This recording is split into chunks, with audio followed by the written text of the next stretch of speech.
Whether home or away, the New York Jets were not good this year. And there's a belief that Aaron Rodgers comes back next year, they run it back, and it'll be fine. I think that whatever the expectations were entering the season, and they were pretty high, fueled by Hard Knocks and this idea that there's euphoria. The Jets fans are always looking for something that is going to give them the salvation. They've been waiting all these years for another Super Bowl opportunity. I think everybody's got to dial it back next year because this team needs some work to get to where it was supposed to be this year. And I don't think, Peter, it's just going to be enough to sprinkle Aaron Rodgers in and everything's going to be fine. Offensive line needs work. Defense, we talked about that earlier. It's not championship caliber.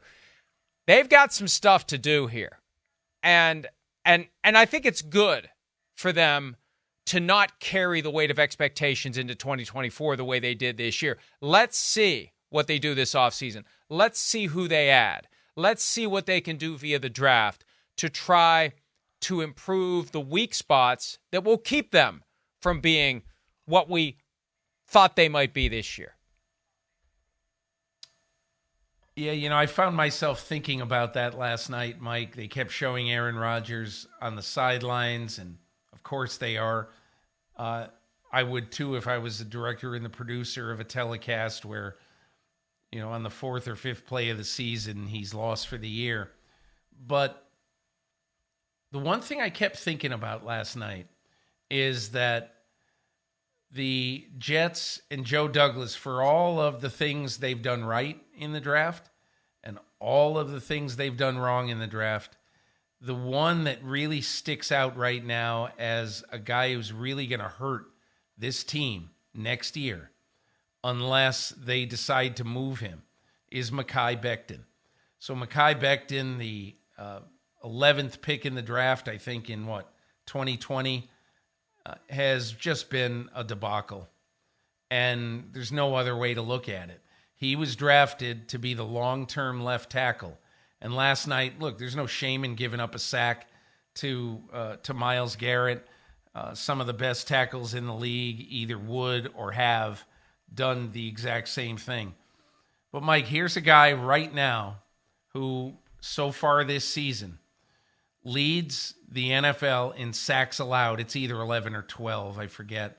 And he leads the NFL also in number of penalties for tackles. And so at some point, I think the Jets are going to have to say, listen, we're either going to have to maybe salvage Mekhi Becton by moving him into guard, and our biggest investment is going to have to be either in the first round of the draft or in free agency. We're not going to have a lot of money, but in free agency, we need to go out and get a left tackle. Now, obviously, that's a difficult task because it's one of the hardest positions in sports, not just the NFL, to find. You can't just go find Trent Williams on the street because he's never there. So I think my only thought watching that last night and listening to what you just said is they got to do something about left tackle, particularly with a quarterback coming off an Achilles injury.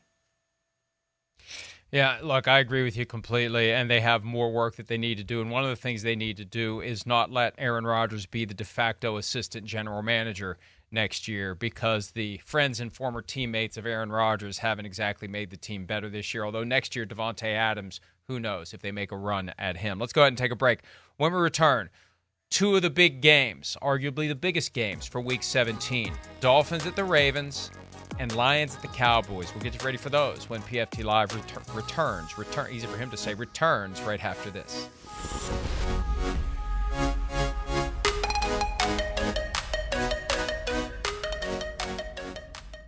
Hi, it's Mike Florio. Thanks for watching PFT on YouTube. Hit subscribe for the latest news and analysis from Pro Football Talk.